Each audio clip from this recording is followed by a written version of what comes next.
ಪತ್ನಿಯನ್ನ Impress ಮಾಡೋದು ಹೇಗೆ? ಇಲ್ಲಿದೆ ಸಿಂಪಲ್ ವಿಚಾರ.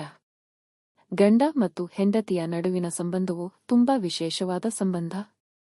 ಇದು ಪ್ರೀತಿ ಮತ್ತು ವಿಶ್ವಾಸದ ಆಧಾರದ ಮೇಲೆ ನಿಂತಿರುವ ಸಂಬಂಧ. ಅಂತೆಯೇ ವೈವಾಹಿಕ ಸಂಬಂಧದಲ್ಲಿ ಪತಿ-ಪತ್ನಿಯರ ನಡುವೆ ನಂಬಿಕೆ ಮತ್ತು ಗೌರವ ಬಹಳ ಮುಖ್ಯ. ಪತಿ-ಪತ್ನಿಯರ ನಡುವಿನ ಸಂಬಂಧವು ಕುಟುಂಬದ ಉಳಿವಿನಲ್ಲಿ ಪ್ರಮುಖ ಪಾತ್ರ ವಹಿಸುತ್ತದೆ. ಈ ಸಂಬಂಧದಲ್ಲಿ ನಂಬಿಕೆ, ಗೌರವ ಮತ್ತು ಬೆಂಬಲದ ಮೂಲಕ ದಂಪತಿಗಳು ಪರಸ್ಪರರ ಜೀವನದ ವಿವಿಧ ಅಂಶಗಳನ್ನು ಎದುರಿಸುತ್ತಾರೆ ಮತ್ತು ಅದನ್ನು ಸ್ಥಿರ, ಸಂತೋಷ ಮತ್ತು ಸಮೃದ್ಧವಾಗಿಸುತ್ತಾರೆ.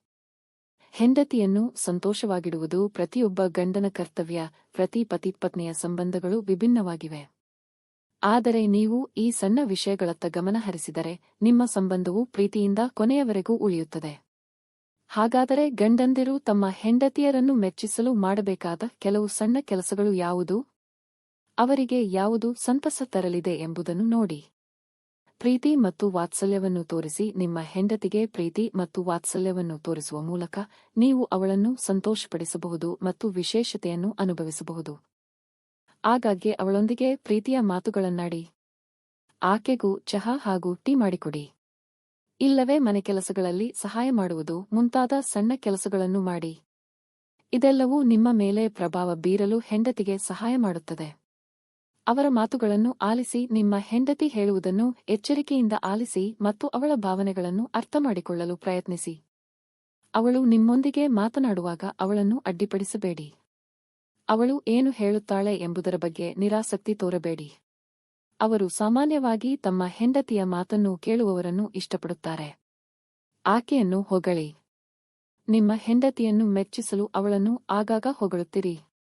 ನೀವು ಅವಳ ಬಗ್ಗೆ ಎಷ್ಟು ಕಾಳಜಿ ವಹಿಸುತ್ತೀರಿ ಎಂಬುದನ್ನು ಹೇಳಿ. ಅವಳ ಸೌಂದರ್ಯ, ಬುದ್ಧಿವಂತಿಕೆ ಅಥವಾ ಅವಳ ಕಾರ್ಯಗಳನ್ನು ಶ್ಲಾಘಿಸಿ. ಅವಳು ನಿಮಗಾಗಿ ಮಾಡುವ ಎಲ್ಲಾ ಕೆಲಸಗಳು, ತ್ಯಾಗಗಳು ಮತ್ತು ಕೆಲಸಗಳಿಗಾಗಿ ಅವಳಿಗೆ ಧನ್ಯವಾದ ಹೇಳುತ್ತೀರಿ. ಇದು ಆಕೆಯಲ್ಲಿ ಹೊಸ ಸಂತೋಷ ತರಲಿದೆ. ಆಕೆಯೊಂದಿಗೆ ಸಮಯ ಕಳೆಯಿರಿ. ದಾಂಪತ್ಯದಲ್ಲಿ ಪ್ರೀತಿ, ಕಾಳಜಿಗೆ ನಿಮ್ಮ ಪತ್ನಿಯೊಂದಿಗೆ ಯಾವಾಗಲೂ ಸಮಯ ಕಳೆಯಲು ಪ್ರಯತ್ನಿಸಿ.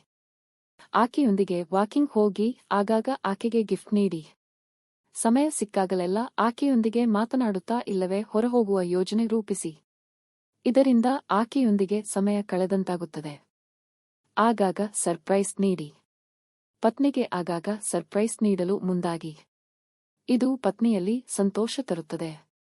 ನಿಮ್ಮ ಸಂಬಂಧವು ಗಟ್ಟಿಯಾಗುತ್ತದೆ. ಅವಳ ನೆಚ್ಚಿನ ವಸ್ತುಗಳನ್ನು ಖರೀದಿಸುವ ಮೂಲಕ ಅವಳನ್ನು ಆಶ್ಚರ್ಯಗೊಳಿಸಿ.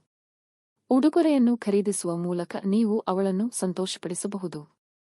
ಹೂವುಗಳು ಅಥವಾ ಚಾಕೊಲೇಟ್ಗಳಂತಹ ವಸ್ತು ಸಹ ಆಕೆಯ ಸಂತೋಷಕ್ಕೆ ಕಾರಣವಾಗಬಹುದು. ಅವರ ತಪ್ಪುಗಳನ್ನು ಕ್ಷಮಿಸಿ. ನಿಮ್ಮ ಹೆಂಡತಿಯ ತಪ್ಪುಗಳನ್ನು ಕ್ಷಮಿಸುವ ಮೂಲಕ ನೀವು ಸಂತೋಷಪಡಿಸಬಹುದು. ಸಣ್ಣಪುಟ್ಟ ತಪ್ಪುಗಳಿಗೆ ಅವರ ಮೇಲೆ ಕೋಪ ಮಾಡಿಕೊಳ್ಳಬೇಡಿ ಮತ್ತು ಅವರ ತಪ್ಪೇನು ಎಂಬುದನ್ನು ಅವರಿಗೆ ಮನವರಿಕೆ ಮಾಡಿಕೊಡಿ. ಅವರನ್ನು ಕ್ಷಮಿಸಿ ಮತ್ತು ಅವರಿಗೆ ಎರಡನೇ ಅವಕಾಶ ನೀಡಿ.